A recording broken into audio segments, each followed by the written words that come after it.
Silky Beat.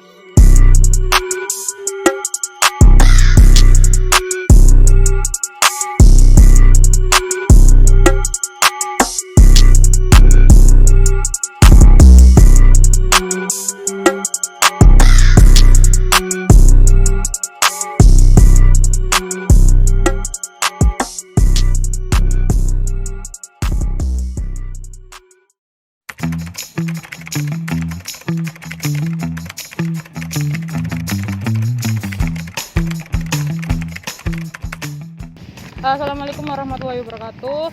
Kami dari kelompok 4 dari manajemen usaha kecil dan koperasi. Di sini saya akan mewawancarai Mas. Siapa bisa dikenalkan dulu?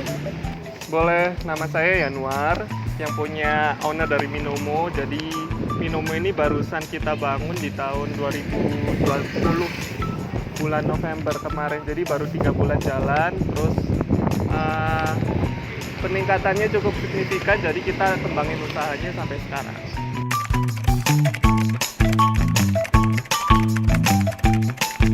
Karena usaha kuliner ini nggak ada matinya. Kuliner kan salah satu kebutuhan kita di setiap hari, juga keinginannya anak muda, jadi potensi pasarnya juga besar. Sesuai kita bangun usahanya.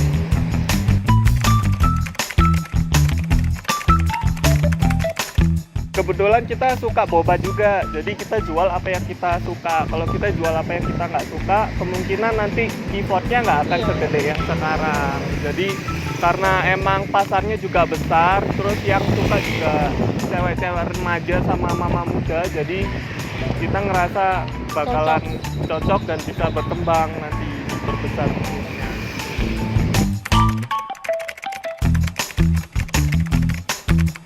Target pasarnya cewek remaja, mama muda, sama keluarga. Cewek remaja itu umur 16 sampai 24. Terus kalau mama muda sampai umur 34. Berarti melakukan riset dulu Mas? Harus ngelakuin riset dulu. Kita ngelakuin riset sekitar 6 bulan, itu untuk riset produk. Terus untuk riset pasarnya 3 bulan. Oh, berarti 9 bulan? Enggak, itu barengan. Oh, barengan. Jadi kita barengan. Sambil enggak, kita sebelum buka kita riset dulu target marketnya, terus produknya apa aja yang disukain, terus kita riset kompetitor yang paling penting. Kita tahu kompetitornya siapa nih. Kalau misalnya bisa sebut merek, boleh. Kalau di sini kita kompetitornya ada si Boba sama Catai.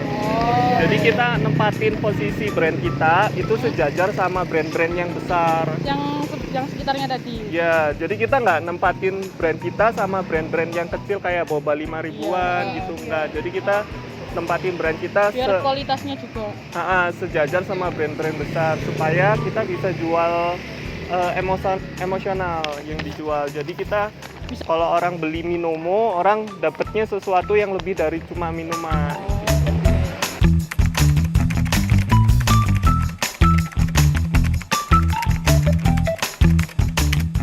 Kendalanya banyak.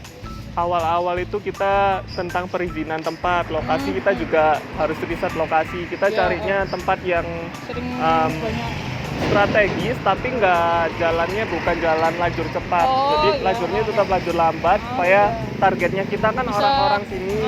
Jadi kita tetap cari lokasi yang pas juga. Jadi kendalanya di awal itu kalau perizinan lokasinya nggak diurus, kemungkinan bakalan susah karena nanti kita bakalan berhadapan sama orang pemerintah atau Satpol PP, juga warga setempat. Jadi izin usahanya harus diurus dulu.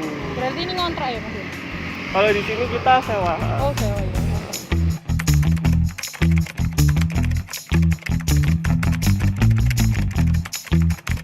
Kita ngelakuin pemasarannya via sosial media atau sosial media. Jadi kita di sosial media kita promosiin di IG Ads gitu. Nanti kedepannya bakalan di TikTok Ads, di YouTube Ads juga gitu.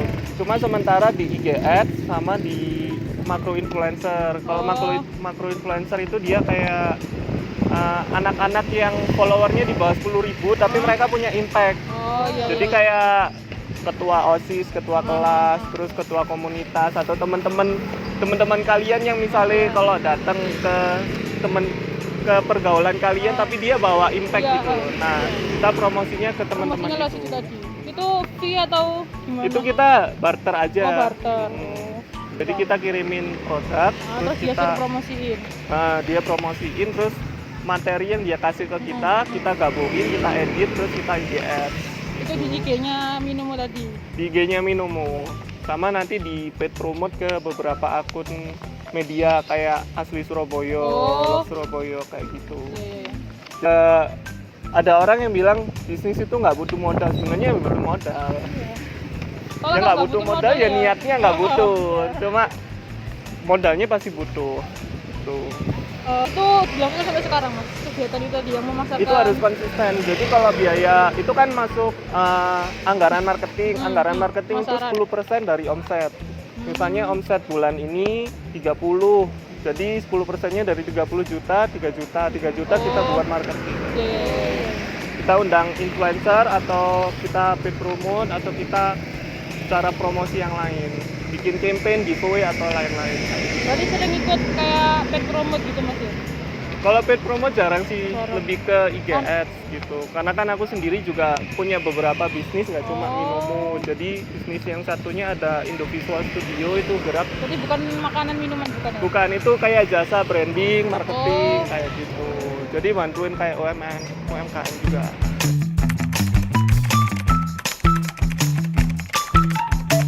Awalnya dulu aku sendiri yang ngelola, cuma bulan kedua harus hire orang finance. Jadi sekarang udah ada orang finance. Karena kan keuangan bisnis sama pribadi nggak boleh dijadiin satu. Kita nggak tahu nanti laba ruginya apa, terus laporannya gimana, terus rata-ratanya gimana. Jadi dari grafik itu kita bisa analitik lagi untuk bulan ke depan, kita tingkatinnya gimana. Sekarang udah ada orang keuangannya. Berapa orang mas kira-kira? Satu atau? Satu aja. Satu. Nanti kalau udah satu dulu lah ya mas. Kalau orang keuangan cukup satu sih. Kalau untuk kru baru banyak. Jadi nanti kalau kita ekspansi, kita besarin cabang di mana-mana, baru kita butuh beberapa orang. Berarti ini masih satu cabang ini ya? Ini baru satu. Tapi nanti kita bakalan buka ekspansi ke beberapa pulau juga. Berarti franchise modelnya atau gimana? Ada yang franchise, ada yang kita buka cabang sendiri. Jadi dari cabang ini manajemennya tetap satu di pusat di sini. Ada yang franchise juga? Ada yang franchise juga.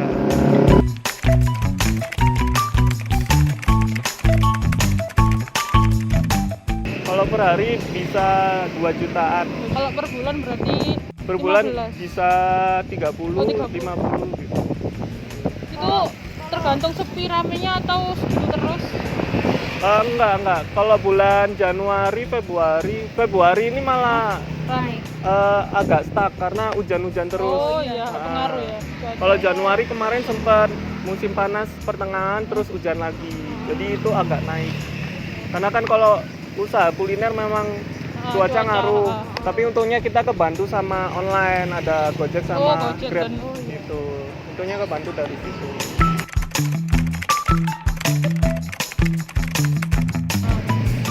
Untuk berapa gelas itu sekitar 150 sampai 250-an.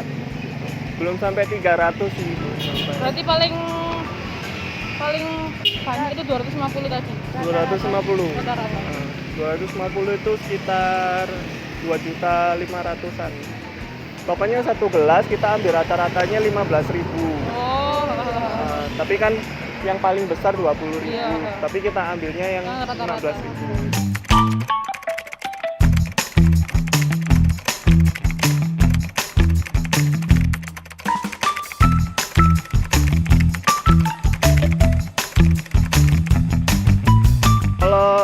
Waktu itu sempat kita bukanya sampai jam 7 malam doang. Ternyata kita dapat info dari pedagang yang deket-deket sini, ternyata sampai jam 9 malam. Sampai jam 10 sih, jadi kita tutupnya jam 9. Oh berarti sempat buka sampai jam 7, sempat pernah ya? Sempat, jadi emang penjualan turun, tapi nggak apa-apa, kita turutin peraturan protokol juga. Bukanya jam berapa? Bukanya jam 10. Jam 10 pagi. Tapi kalau timnya masuk jam 8. Timnya masuk jam 8, soalnya kita kan prepare dulu. Jadi jam 8.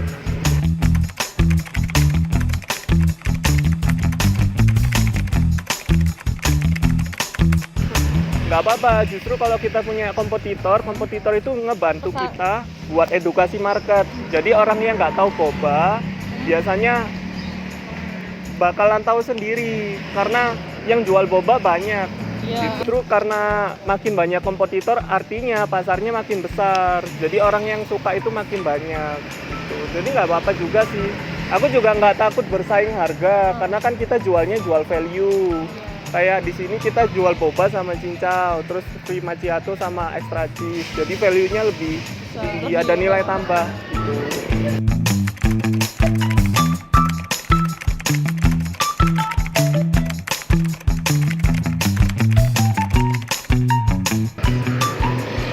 Kalau aku di sini, aku memimpin nge-leader mereka cuma pakai kreativitas. Jadi aku nggak memimpin mereka dengan cara ngasih hukuman, kamu nggak boleh ini, kamu nggak boleh itu, kamu harus ikut peraturan ini. Aku nggak kayak gitu, nggak ngelarang. Jadi aku mimpin mereka pakai kreativitas. Kamu bisa ningkatin omset harian pakai cara gimana pun terserah. Misalnya kamu mau bikin promo beli 3 gratis 1 atau buy one get one, terus get one-nya apa gitu. Oh, itu yang bagian buy one get one itu bukan keuangan? Bukan, kalau keuangan dia khusus planning, terus dia khusus nyatet juga. Oh, berarti yang buy one get one itu dari krunya ini sendiri? Kalau marketing itu dari tim sendiri, bisa dari aku juga. Cuma aku percayain, delegasiin skillku ke teman-teman. Aku juga sebagai owner nggak bisa ngurus semuanya sendiri. Soalnya ada bisnis lain. Betul, jadi kita kalau bangun bisnis sebagai owner, kita fokusnya bangun strategi, bikin planning, taktiknya ke depan gimana. Nah, yang eksekusinya tim ini. Jadi aku nggak boleh ikut operasional. Cuma aku bulan pertama, aku memang ikut terjun supaya tahu pasarnya. Cuma ini kadang kalau mereka libur, kan mereka kerjanya 6 hari. Beda-beda. Jadi mereka bebas pilih harinya, hari libur mau hari apa, terus mau shift pagi atau minggunya libur atau buka. Kalau bukanya buka tiap hari kita. Cuman pegawainya yang 1 minggu terus libur 1 hari. Pegawainya 1 minggu libur 1 hari. Berarti 6 hari kerja.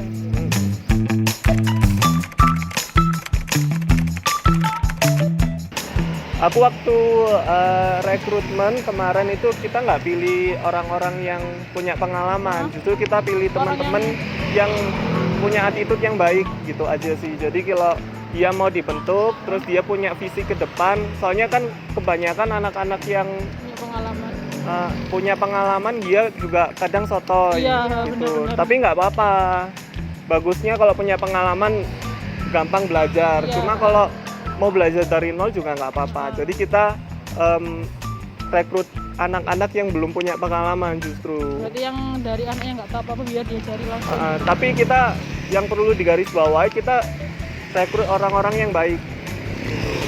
Kita nggak rekrut orang-orang yang di depan baik, di belakang enggak gitu. Jadi kita training dulu selama 1 minggu, habis itu kita terima 1 bulan, baru bulan berikutnya kita tanda tangan perjanjian.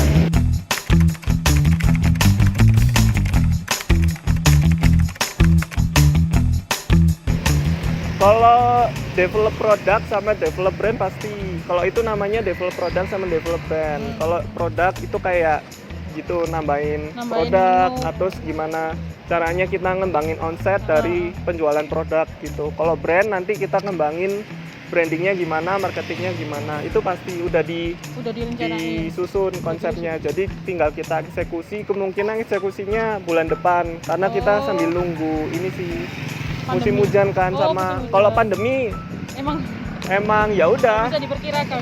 Nggak bisa diperkiraan. Jadi orang-orang kemungkinan pandemi sampai tahun-tahun berikutnya juga. Jadi kita nggak bisa tunggu menunggu.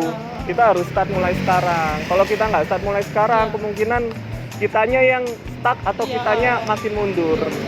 Jadi kita harus eksekusinya secepat mungkin. Jadi kita punya beberapa investor dan luar. Terus mereka mau duluin gitu loh. Jadi kemungkinan yang di luar dulu. Cuma yang di Surabaya pasti. Jadi cabang di daerah lain. Kemungkinan barengan. di luar pulau juga di Surabaya. Iya, jadi nggak satu-satu, mungkin kan bisa sekalian 2 atau 3 gitu. Makanya kita fokus bangun konsepnya dulu. Terima kasih Mas untuk waktunya untuk wawancara. Kalau ada salah kata bisa dimaafkan. Terima kasih. Dadah.